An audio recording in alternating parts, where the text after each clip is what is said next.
I always understood that there really was no difference between me and the audience.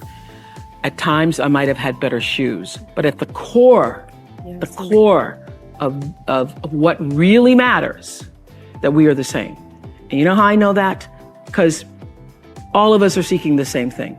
You're here at this fabulous school, and we'll go out into the world and each pursue based upon what you believe your talents are, what your skills are, maybe your gifts are, but you're seeking the same thing. Everybody wants to fulfill the highest, truest expression of yourself as a human being. That's what you're looking for.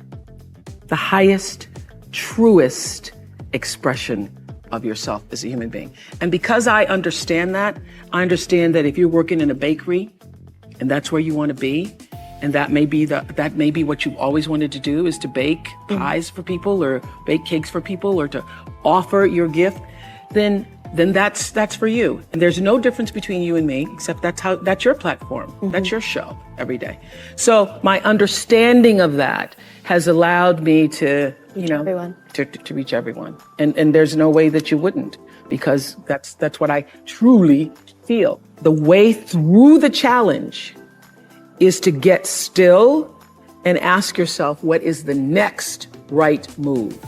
Not think about, I got all of this stuff. What is the next right move? And then from that space, make the next right move and the next right move. And not to be overwhelmed by it, because you know your life is bigger than that one moment. You know you're not defined by what somebody says is a failure for you, because failure is just there to point you in a different direction. If I leave you with nothing else, just know this for sure.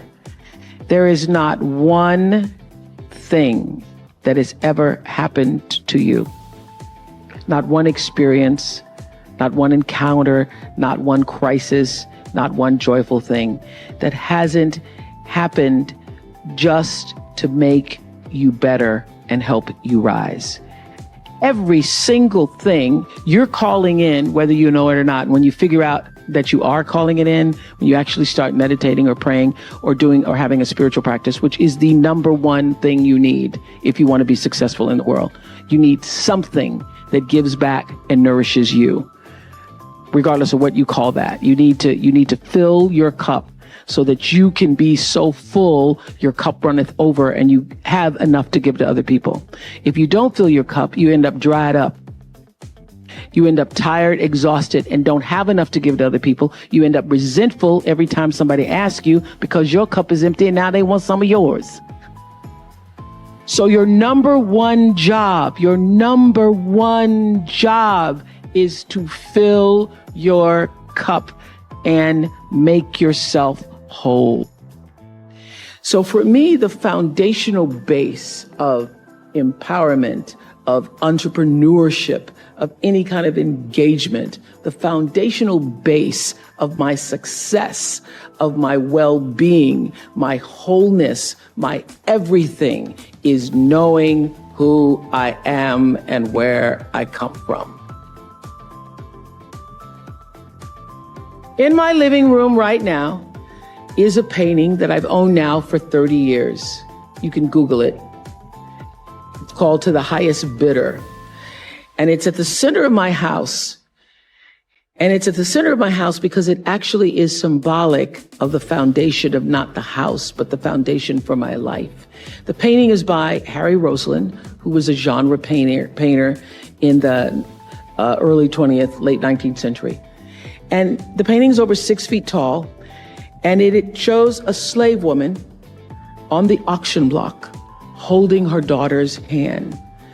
And I cannot come in the door, my front door, or I cannot leave without passing that painting.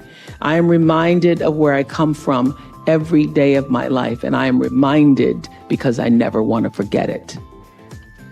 And in my library, I have a framed list of enslaved African-American people, remember I showed you, who were held in bondage on various plantations, listed in the ledgers alongside